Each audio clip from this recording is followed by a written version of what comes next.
Chers sujets du Royaume de France, chers amis chevaliers, bienvenue sur la chaîne de l'Aventurier Catholique, bienvenue à bord du Deneb, toujours ancré à Las Palmas, donc en pleine ville de Las Palmas, au milieu du port. Il y a une zone de mouillage dédiée aux voiliers. Voilà, ça jouxte la marina de Las Palmas, à laquelle nous n'avons pas accès avec le voilier. Nous y avons accès en annexe, c'est quand même pas mal fichu. C'est là que j'ai perdu mon téléphone, à l'intérieur de la marina d'ailleurs. Et encore ici pour une vingtaine de jours, car j'attends une équipière et c'est quand même plus pratique de rester ici. Ici, il y a quand même pas mal de commodités pour la préparation pour la transat, etc. Et une fois que l'équipière sera à bord, nous partirons peut-être à Hiro avant la transat. Nous verrons bien. De toute façon, je n'ai pas le couteau sous la gorge. Tout va bien à bord. J'assiste tous les matins en prenant mon café à l'entrée des paquebots, les grands paquebots de luxe. Il y en a au moins 2 par jour, voire 3, qui viennent s'accoster ici et débarquer leur flot de touristes. Ce matin, c'était un festival. Il y avait le dernier né de la compagnie Virgin, un bateau très futuriste, au design assez impressionnant, très esthétique d'ailleurs, une espèce de cathédrale de verre, un immeuble superposé, c'est plus haut que n'importe quel immeuble de la ville d'ailleurs, hein. Ça dépasse, ça domine, on se demande comment ça peut tenir droit. Alors il faut savoir que ces bateaux sont totalement stabilisés. Il y a de grandes barres de stabilisation sous la coque qui bougent en fonction de l'état de la mer. Tout est automatisé. C'est un bateau qui est diesel électrique, qui ne crache pas noir, il crache blanc. Voilà. Ils ont fait vraiment, ils ont mis l'accent sur la propreté, on va dire, de ces bateaux-là. Bon, est-ce que ça pollue pas? Si, forcément, hein, mais voilà, ils essayent de jouer la carte écolo. Ils essayent du moins, et donc des flots de touristes par milliers hein, débarquent dans la presqu'île, vont d'un bord à l'autre à pied, déambulent toute la journée dans la ville. Ce sont des gens roses, tout roses, généralement n'ayant pas vu le soleil de l'année. Il y a souvent beaucoup de troisième âge, de chaises roulantes, enfin, de déambulateurs qui débarquent par flot de ces bateaux-là. Voilà. Et quand on connaît l'envers du décor de ces bateaux, il faut savoir que tout le personnel, en général, est philippin ou bangladais et est retenu à bord. Vous ne les verrez pas, le personnel, vous ne le verrez pas en ville. Ils n'ont pas le droit de débarquer. Les passeports, il y a une rétention, hein. Et ils sont, c'est de l'esclavage moderne, ils sont esclaves à bord, il faut le dire, voilà.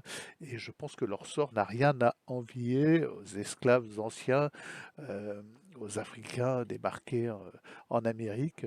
C'est à peu près équivalent. Alors, ils sont payés, mais à mon avis, pas suffisamment. Enfin, voilà, il y a beaucoup d'histoires qui circulent à ce sujet-là. Il faut savoir qu'à bord de ces bateaux, il y a aussi des hiérarchies selon la race. Voilà, il y a beaucoup de racisme à bord. Si vous êtes philippin, vous êtes maître d'hôtel, serveur, etc. Vous êtes l'élite. Alors évidemment, si vous êtes bangladais, vous êtes l'esclave de ces élites-là, qui sont eux-mêmes esclaves. Voilà. Voilà, c'est comme ça que ça se passe à bord de ces bateaux, aussi choquant que cela puisse vous sembler. Ce ne sont plus des bateaux qui servent à aller d'un point A à un point B comme dans l'ancien temps les compagnies transatlantiques. Ce sont des bateaux exclusivement dédiés au tourisme de masse et au tourisme de consommation. Voilà, il faut savoir que ces bateaux régulent leur vitesse. Ils peuvent aller jusqu'à 30 nœuds, mais ils régulent leur vitesse de manière à passer la nuit en mer et à arriver le matin à quai et à repartir le soir. Voilà. Donc d'une escale à l'autre, ils régulent leur vitesse.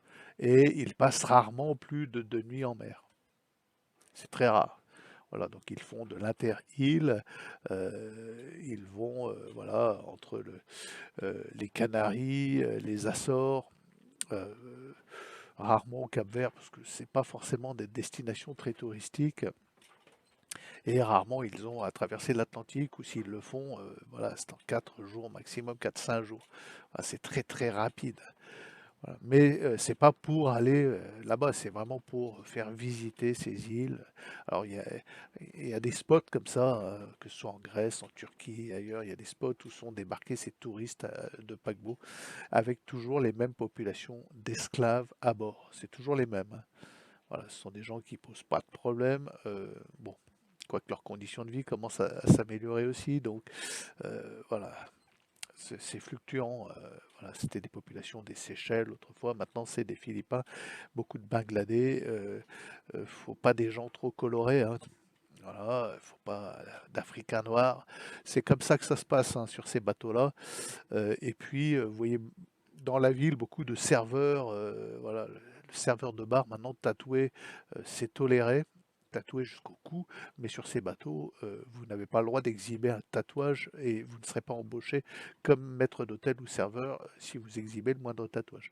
Voilà, vous verrez en ville débarquer éventuellement l'élite du bateau, l'élite de l'élite, c'est-à-dire eh bien, le commandant, son second, éventuellement le chef mécanicien, qui est un officier supérieur à bord, voilà, éventuellement le second du chef mécanicien, euh, mais pas du tout toute la population qui vit dans les fonds du bateau, dans des grands dortoirs et qui est là uniquement pour le fonctionnement global de cette espèce d'énorme machine à touristes.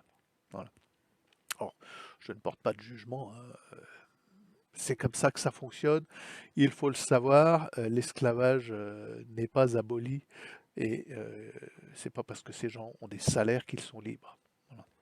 Ils n'ont aucune possibilité de débarquer et ils n'ont aucune possibilité de quitter le bateau avant des fins de contrat.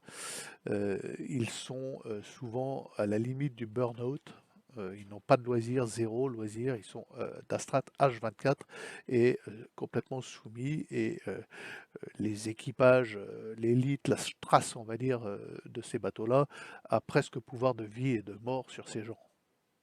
Voilà, c'est comme ça que ça fonctionne sur ces grands paquebots de luxe, il faut le savoir. Voilà. Bon, une petite pensée pour tous ces Espagnols qui viennent de subir euh, un événement climatique, voilà, une espèce de trombe et de tornade qui s'est abattue sur Valence et la région. On entend tout de suite les cuistres dire c'est le réchauffement climatique. Voilà, des gens qui arrivent là sans aucune preuve, sans aucun élément scientifique et qui vous assènent le réchauffement climatique et qu'on ne paye pas assez de taxes carbone et que c'est parce qu'on ne paye pas assez de taxes carbone qu'il y a ce genre d'événement.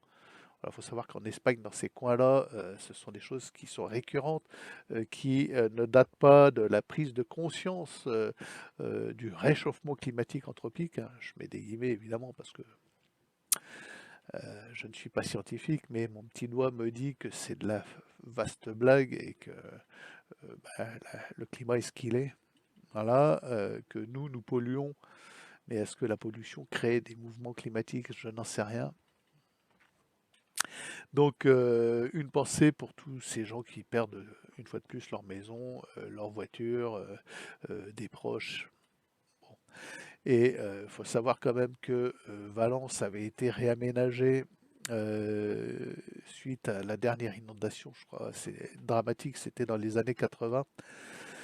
Des grands canaux avaient été creusés de manière à évacuer l'eau et comme il ne se passait plus rien, eh bien ces gens ont recommencé à construire en bas des grands canaux d'évacuation. Voilà, la bêtise, ça pardonne rarement. Bon, il faut savoir que si on conduit en zone inondable sous de vastes des collines où se créent des liards, des coulées de boue qui peuvent débouler à la vitesse d'un TGV et vous frapper avec des vagues de 10 mètres. Si vous construisez juste dessous, bah, c'est de la folie, même si vous avez un canal censé recueillir toutes ces eaux. Bon, faut savoir que en l'espace de 2 heures, vous avez des formations de canyons euh, de 20 mètres de haut. C'est très impressionnant à voir. Quand on dit que le canyon a 3 milliards d'années, ou 5 ou 2, voilà, c'est de la blague. Voilà, ça va très très vite, c'est extrêmement rapide et Monsieur Louberto pourrait, voilà, s'il était encore de ce monde, venir mesurer l'avancée des strates qui se font par granulométrie de façon horizontale et non par accumulation de façon verticale. Voilà, Il y a des terrains d'expérimentation fabuleux dans ces zones inondables où viennent construire des gens. Évidemment, ça fait des dégâts lorsqu'il se produit un orage. Est-ce que c'est lié au réchauffement climatique? Il faut être un peu débile pour affirmer ça de manière péremptoire, il faut le reconnaître. Voilà. Il y a toujours eu et il y aura toujours dans ces endroits-là des tornades, des orages extrêmement violents et c'est pas l'homme avec une molette de thermostat qui arrêtera ces phénomènes. Certainement pas. Nous allons assister à partir de la fin du mois, de ce mois-ci, à de nouvelles révoltes paysannes, entre guillemets. Alors vous me direz ce que vous en pensez en commentaire, hein. Moi évidemment, je soutiens tout mouvement visant à mettre à terre cette République, et non pas seulement le gouvernement Barnier, hein, cette République. Donc il faut voir plus loin que le macronistan et le macronisme, hein, puisque le mal est plus profond, il est républicain. Voilà, le mal-être réel des paysans commence à la République. Il ne commence pas avec Macron, hein. Il commence à la République. Voilà, moi je soutiens évidemment tous ces mouvements qui vont essayer de faire sortir de la tête de l'eau à ces gens, mais c'est trop tard. Et voilà, mon avis personnel, c'est qu'une fois de plus, dès que Macron enverra ses chiens de garde, les quelques flics dégueulasses là, qui se sentiront autorisés de taper sur des gens qui ont faim et qui souffrent, hein, cette bande de raclures, de fonds de jus de bidet, ces espèces de CRS immondes là, qui sont embauchés pour leur absence de QI et de morale, le mouvement fera pchit comme d'habitude. Ça ne dépassera pas une semaine, 15 jours, et tout ça sera noyauté une fois de plus par des syndicats véreux, et ces gens-là rentreront bien sagement à la niche comme la dernière fois, et Macron ne lâchera rien sur les traités transatlantiques, transpacifiques, transmachin, tout ce que vous voulez. Comme d'habitude, il ne lâchera rien et il accentuera la pression comme il l'a fait, comme il le fait depuis 7 ans et qu'il continuera à le faire. C'est une évidence. Il n'y a aucune chance pour qu'il se passe quelque chose de positif. Voilà, il n'y aura que pleurs, larmes, cris, des paysans en prison, une fois de plus, et dans 15 jours, c'est terminé. Tout le monde a la niche, et les Français, vous aurez la dalle. Je peux vous assurer que, on vous le dit depuis un moment, faites quelques réserves, au moins du riz et des pâtes, et assurez-vous de pouvoir les cuire en cas de coupure d'électricité et de gaz. Ça, c'est pour cet hiver. Voilà, on vous a prévenu, les amis, soyez vigilants. Soyez vigilants.